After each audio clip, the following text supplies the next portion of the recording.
TIFU. Went in for a job interview and asked to eat lunch in the office instead of going out. Was told that was why they weren't going to hire me. Going to try to keep this short. Looking for a job, had a recruiter hit me up about a good fit. Zoom interviewed with a company once for 2 hours. They liked me so much, they flew me to their HQ to meet the team. Essentially, I was as good as hired.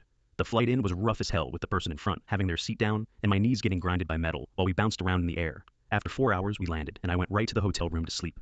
Woke up the next morning, went into the office and started meeting with the team. The CEO says they had a schedule laid out with me to meet the entire team and asked if there was anything they could do to accommodate me. I saw on the schedule that it said, go out for lunch.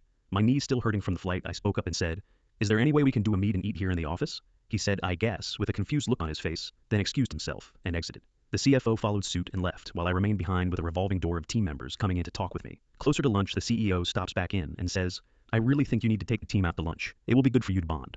I instantly replied, okay, that works for me. Went to lunch, came back, kept doing interviews. CFO comes in at the end and says, we appreciate your time and thank you for coming in, but we are going to pass on you and look at other candidates. We already called you an Uber, which is here, follow me. Traveled back home after spending the rest of that day at the airport. Thank God for Delta Sky Lounge. Red eye back, got home at 6 a.m., went to bed. Recruiter calls at 10 a.m. and says I have feedback on the interview. Apparently there was some issue about lunch and they felt offended. I explained what happened and said to the recruiter, you were great to work with. Please call me if another position comes up. From a teammate perspective, you are the person that ruined a free lunch.